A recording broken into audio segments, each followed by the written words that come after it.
खबरों में आगे बढ़ेंगे। गेहूं बीज घोटाले में नायब सरकार किसी भी अधिकारी को बख्शने के मूड में नहीं है। बता दें कि कृषि एवं किसान कल्याण मंत्री श्याम सिंह राणा ने बताया है कि घोटाले में 17 एफआईआर की गई हैं और उनके खिलाफ विभागीय कार्रवाई करने के निर्देश दिए गए हैं। बताते चले कि रसायन खेती की जगह सरकार क्यों प्राकृतिक और जैविक खेती पर जोर दे रही है और गिनते भूजल स्तर को लेकर सरकार क्या कदम उठा रही है, इसी बारे में हरियाणा के कृषि एवं किसान कल्याण मंत्री श्याम सिंह राणा से खास बातचीत की है हमारे एसोसिएट एडिटर अनिल कुमार ने।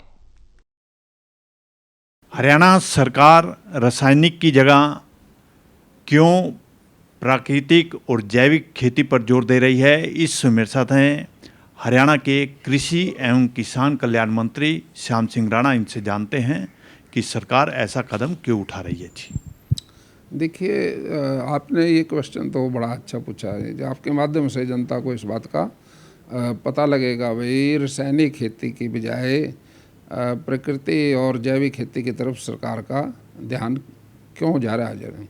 ये ऐसा है, अभी जो रासायनिक खेती है इसमें कीटनाशक दवाइयाँ जो हैं जहरीली हैं और खाद यूरिया डीएपी का भी स्वभाव जहरीला ही है।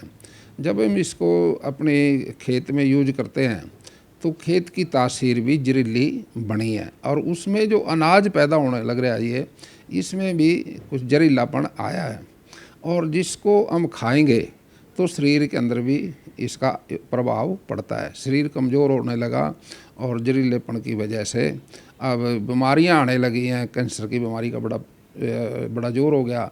जिस एरिया में ज़्यादा खाद यूज होता है डीएपी यूरिया, उसकी वजह से उस एरिया के अंदर कैंसर का रोग बढ़ा। अब इससे कैंसर के रोग से कैसे छुटकारा मिले, अब उससे हमारा स्वस्थ रहना तो अब ज़रूरी है। इसलिए जैविक और प्राकृतिक खेती का प्रचलन शुरू किया है। जैविक खेती तो काफ़ी सालों से है, लेकिन प्राकृतिक खेती अभी जिसका मॉडल तैयार होने लग रहा, हमारी सरकार का इसकी तरफ बहुत ध्यान है।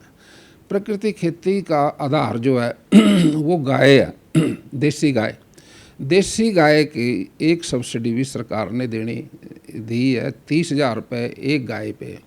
और एक गाय की से हम 1 एकड़ की फसल जो हम प्राकृतिक खेती करेंगे वो प्राकृतिक फसल उठाएंगे उससे, और इससे जो अनाज पैदा होगा वो बिना खाद के, बिना डीएपी यूरिया पेस्टिसाइड के होगा और वो अनाज हमारी सेहत के लिए बहुत बढ़िया होगा। हमारी साग सब्जी भी प्राकृतिक खेती से होंगी और अनाज भी।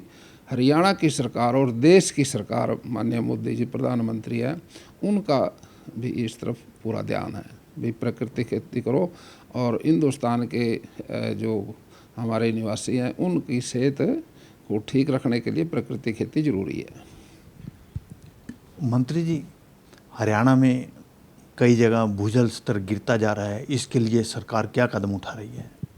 देखिए, अभी इससे भी इसका जुड़ाव है जो आप पूछ रहे हो, क्योंकि पहले हमारे यहाँ जो जल का स्तर था काफ़ी ऊपर था और उस समय प्राकृतिक खेती होती थी। तो हमारे खेत के अंदर जो प्राकृतिक खेती का जो आधार है वो केंचुआ है, जो जिसका भोजन है मिट्टी भी है और गोबर भी है। कई बार आप गांव में अगर कभी जाने का मौका मिले, कहीं गाय अगर गोबर करती है खेत में या किसी कच्ची जगह पे, 1-2 दिन के बाद अगर उसको पलट के देखेंगे तो हमारा जो केंचुआ नीचे से आके वो अपना भोजन लेता है गोबर से और वो मिट्टी में से सुराख करके उसका शरीर बड़ा एक किस्म का जैसे नरम होता है ना, वो उसी तरीके से उसमें सुराख करके आता है, लेप करके आता है मिट्टी में से सुराख का। और उस सुराख के ज़रिए से जब बारिश होती थी ना, तो बारिश में वो केंचुए बाहर आते थे और पानी उन सुराखों के ज़रिए से नीचे चला जाता था। ज़मीन की रिचार्जिंग प्रकृति के सिस्टम से हो जाती थी। लेकिन अब हमारी सरकार इस पर ट्यूबवेल लगा रही है रिचार्जिंग के लिए, बहुत प्रयास कर रही है, लेकिन वो प्रयास भी कुछ हद तक कामयाब है। लेकिन पानी फिर भी हम फसलों का प्रयोग करते हैं, पानी निकालते हैं फिर भी नीचे चला जाता है हर बार।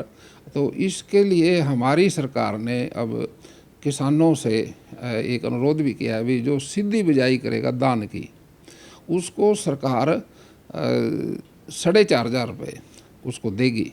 भाई आप सीधी बिजाई करो, खेत को मतलब अपना लेवल करके सीधे सूखे में ओरो उसको धान की बिजाई, और पानी उसको दो। उससे क्या होगा, सूखे में अगर हम धान की बिजाई करेंगे, उससे पानी जो देंगे, पानी से भी रिचार्जिंग हो जाती है।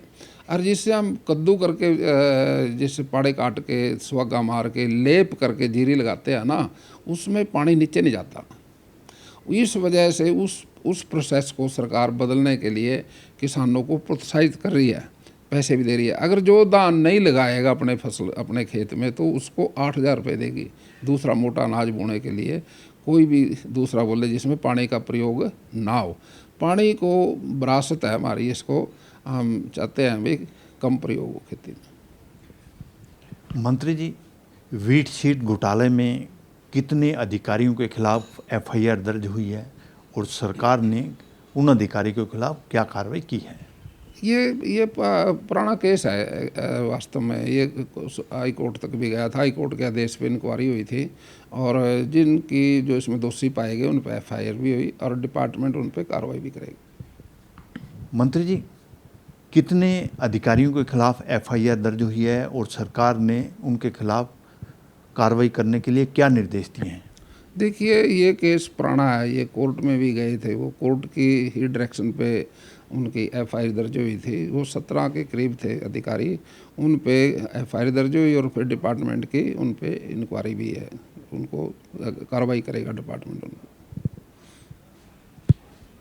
ये थे मेरे साथ हरियाणा के कृषि एवं किसान कल्याण मंत्री श्याम सिंह राणा।